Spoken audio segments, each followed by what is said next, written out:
कोमल सुबह की रोशनी ट्रेन के डिब्बे को नहलाती है, जिससे अराव खिड़की के पास बैठते ही एक कोमल चमक आती है। अपनी किताब के पन्नों में खोया हुआ अराव बाहर की दुनिया की गति से अनजान है। ट्रेन की लयबद्ध खड़खड़ाहट अराव की शांत एकांतता के लिए एक सम्मोहक पृष्ठभूमि बनाती है।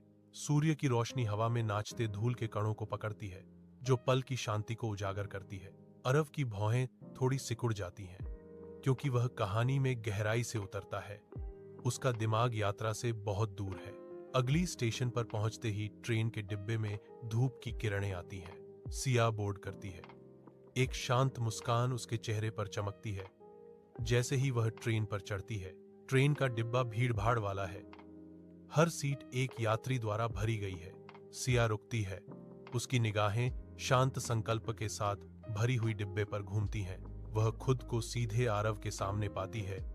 उनकी आंखें मिलती हैं। सिया और आरव के बीच हवा में एक अनकहा संबंध लटका हुआ है। सुबह की रोशनी ट्रेन के डिब्बे को भर देती है।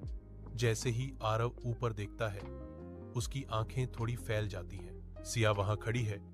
उसके चेहरे पर एक कोमल, लगभग आशावादी भाव है। एक आवेशित चुप्पी का क्षण हवा में लटका हुआ है, जो अनकही संभावनाओं से भरा है। आरव चुप्पी तोड़ता है, खाली सीट की ओर इशारा करते हुए। आप यहां बैठ सकते हैं। सिया की आंखें कृतज्ञता से चमकती हैं। उसके चेहरे पर एक वास्तविक मुस्कान फैल रही है। ट्रेन आगे बढ़ती है, उन दोनों को एक नई, साझा शुरुआत की ओर ले जाती है।